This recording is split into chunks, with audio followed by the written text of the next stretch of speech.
C'est l'heure du Soir 3, ce qui fait l'actualité, l'événement et le débat. Bienvenue, bonsoir. Un an après la réforme du Code du travail, le gouvernement veut maintenant revoir le système d'allocation chômage.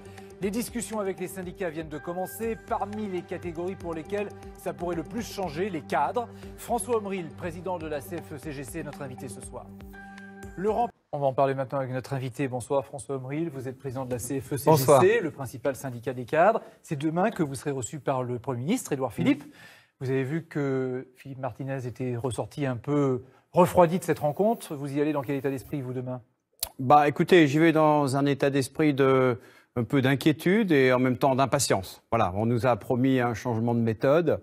C'est ce qu'a dit le président de la République le 17 juillet. Eh bien, j'attends avec impatience de voir comment ça se concrétise. Vous attendrez et vous verrez. La réforme de l'assurance chômage, c'est un gros enjeu. Est-ce qu'il faut revoir les règles d'indemnisation des demandeurs d'emploi, comme le suggère Emmanuel Macron, ou pas ? Non, il y a beaucoup de choses à faire s'agissant du chômage et des conditions dans lesquelles les chômeurs sont indemnisés. Et le premier sujet, le premier chantier, c'est l'encadrement des gens qui recherchent un emploi. Nous pensons à la CFE-CGC que les conditions d'indemnisation sont très très loin d'être le facteur numéro un. Et d'ailleurs, c'est ce que pense la communauté scientifique qui travaille sur ce sujet, car il existe des publications. Non, le vrai sujet, c'est de travailler sur Pôle emploi, les conseillers et les moyens qu'on doit mettre en place pour aider les gens à se requalifier et à trouver un emploi. Ça, d'accord, c'est votre point de vue. Mais les règles d'indemnisation du chômage, est-ce qu'il faut les revoir quand même ou pas du tout ? Ou est-ce qu'il faut ne rien changer ? Écoutez, moi je ne suis pas opposé à ce qu'effectivement, dans un sujet global, on s'intéresse aux questions des règles d'indemnisation. Moi je vois bien où m'emmène votre question. Il s'agit du débat qui a été lancé depuis 2 semaines par un éditorial dans l'Express et puis par les déclarations d'Aurélien Taché, qui consiste à faire de la discrimination. C'est-à-dire un système dégressif d'allocation chômage, notamment pour ceux qui gagnent le plus, qui peuvent gagner jusqu'à 6 200 euros par mois. Notamment pour les cadres. Moi je veux vous dire ici que nous sommes face à l'exacte définition de ce que c'est que le populisme.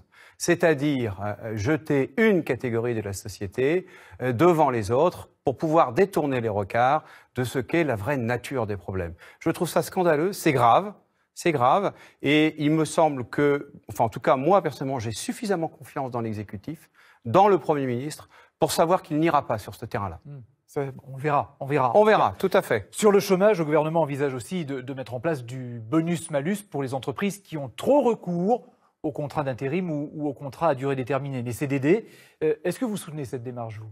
Alors moi je soutiens la démarche qui consiste à régler ce qui est aujourd'hui le problème numéro 1 de l'équilibre financier de l'assurance chômage, c'est-à-dire cette surcharge qui est liée à la permittence. C'est un mot un peu barbare, mais on se comprend bien, il s'agit des contrats courts et du fait que les gens vont être rémunérés pour les périodes d'activité et pour les périodes de non-activité, et que c'est ça qui va faire leur revenu.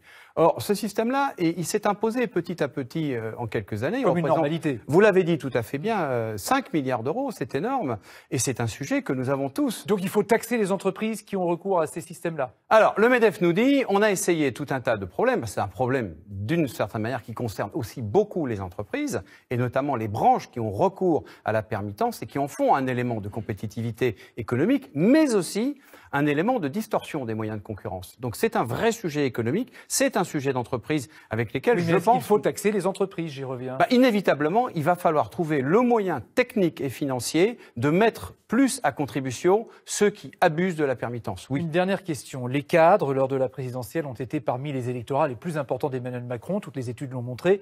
Est-ce que vous avez l'impression un peu plus d'un an après, ils sont récompensés ? Moi, je ne sais pas s'il faut juger de cette nature. J'ai bien lu, comme vous, les études, les cadres et les retraités. Oui. J'observe que la situation des retraités n'est pas très très bonne et dans le traitement qu'en fait le gouvernement. Et s'agissant des cadres, je vous l'ai dit en début d'entretien, je suis effectivement très très inquiet de la façon dont le gouvernement semble vouloir se détacher d'une catégorie de sa société qui représente des gens qui quand même s'investissent dans leur vie, dans leur carrière et dans les entreprises. Merci François Omril d'avoir accepté notre invitation ce soir.